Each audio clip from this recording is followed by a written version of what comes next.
What is going on, my fellow Jedi and Padawans? Welcome back to another Jedi gaming video. Thank you guys so much for coming back to the channel, and if you guys are new, welcome. If you guys have been around the channel this week, hopefully y'all have seen the marathon content that we were able to stream since the NDA got dropped, and everybody's going to be able to create videos on it, do some streaming like we have, and hopefully y'all can see even more of that this weekend. We're going to try to grind it out, get some friends on, and just see if we can't just absolutely destroy the alpha, give them back some good feedback, and also kind of learn what the game's about, you know, show everybody what the game's about, not just the closed alpha players, which is super nice for everyone. So really appreciate that, and let's get into this nice super strand build with the Broodweave Warlock and the Mataiodoxia.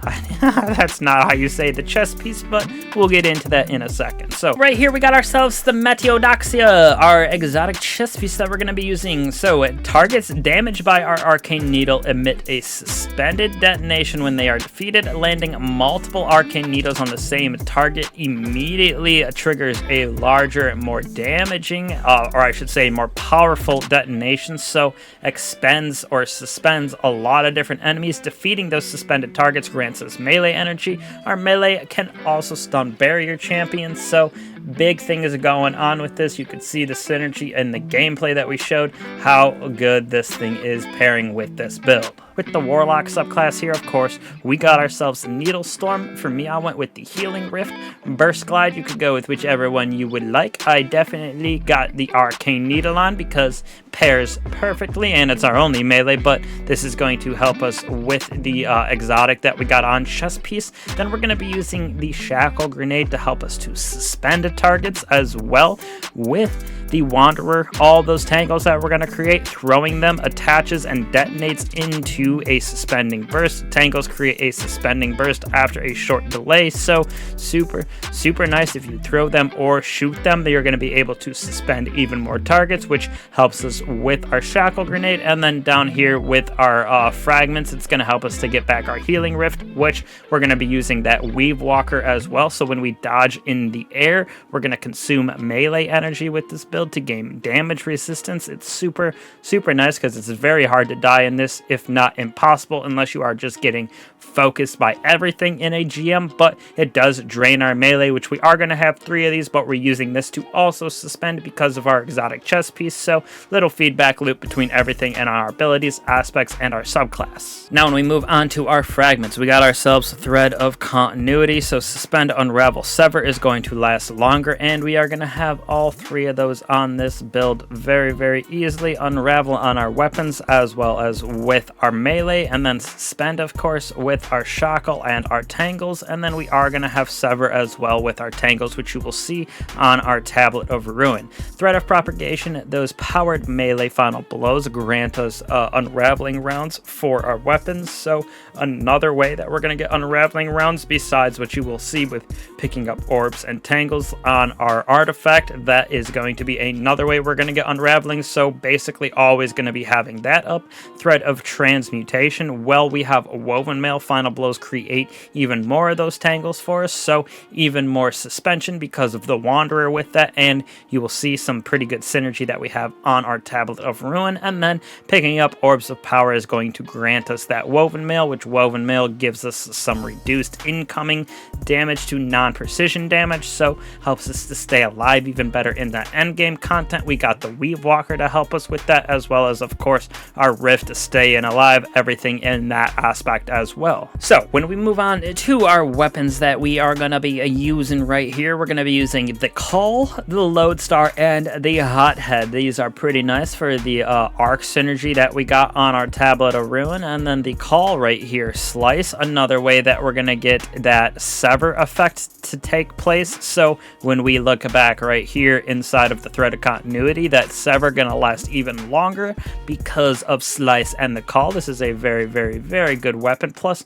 we got anti-barrier for the Call. We got ourselves Overload for the Lodestar and Unstoppable for our Hothead down here, which does have explosive light, so pretty good damage output as well for this rocket. And then Lodestar, we're gonna be able to get jolting going on with this build, as well as, since we're using a Strand subclass, this alone is going to help us to create those bolt charges for us as well. So we got jolt and bolt charges just with this Lodestar. Definitely very, very nice. Since it is a primary ammo weapon too, we're not stacking up and losing a bunch of special ammo energy by using 2 weapons that use it. Moving on to our mod customization as well as our stats, I went with 100 on resilience, 100 on strength, because we're going to be using that arcane needle to cause suspend detonations on the Mataiodoxia. Don't know if that's how you say it, but again, let me know down below. Definitely a slept on exotic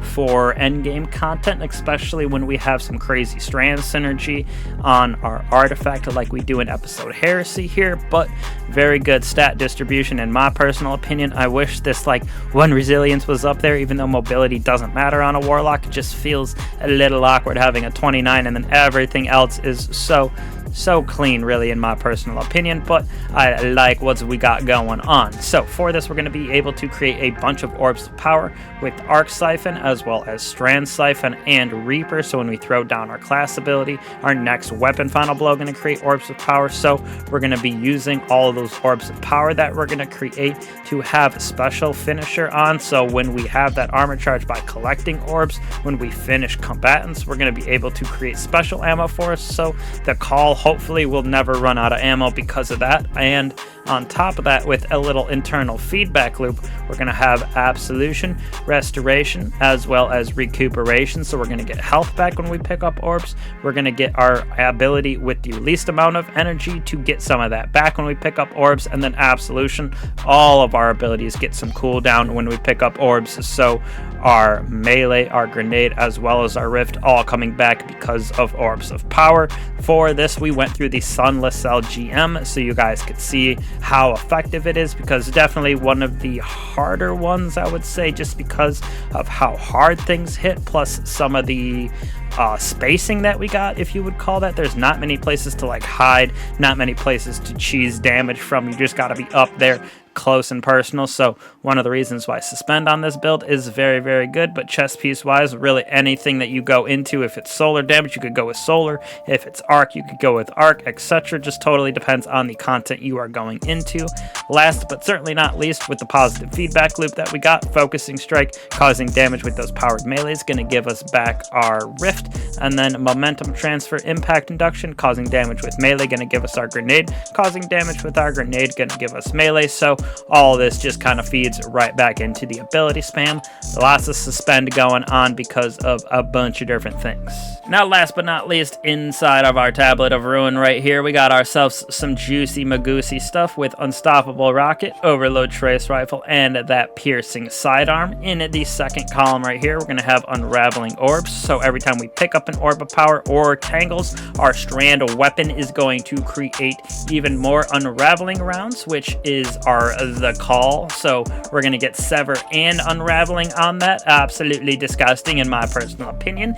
Beam Medic right here. So defeating targets with those Trace Rifle going to help us to create Healing Burst for us and our allies. Very good, because it is a primary weapon and it does some pretty good amount of damage on it. Or I should say it uses primary ammo. We got ourselves Vile Weave, so targets hit by tangles are severed. Tangles are also reduced in that cooldown time when we pick one up, so we're going to get suspend because of what we got on the Wanderer, and it is a very good combination of severing targets, unraveling them. We're going to have everything that you can think of strand synergy wise because of this build, not only because of our subclass but also with this artifact that we got going on here.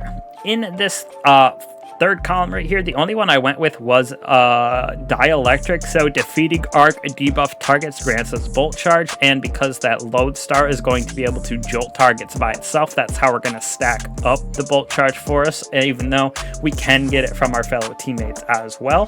Flashover we're going to be using, so bolt charges are going to make us amplified when we have the maximum stacks, plus they're going to do a little bit more damage. Dreadful finisher, so another way that we're going to get special ammo by defeating those powerful combatants with finishers, so the call's never going to run out. Harsh refraction, this is kind of good in my personal opinion, or kind of broken almost I should say, because lodestar jolts targets on its own, which is a arc debuff, and then it's going to do even more damage on that target just because that's the elemental buff that matches itself. So very good, interesting little combination that we got with the harsh refraction and lodestar. Last but not least, in the final column, we're going to have the Liberating Blast. Stunning a champion grants us the maximum bolt charges, triggers an arc bolt that heals us, as well as jolts combatants. So we can use that to also use the harsh refraction, but pairs very well with everything that we got arc wise. And then last but not least, 2 shreds, so dealing damage to those severed targets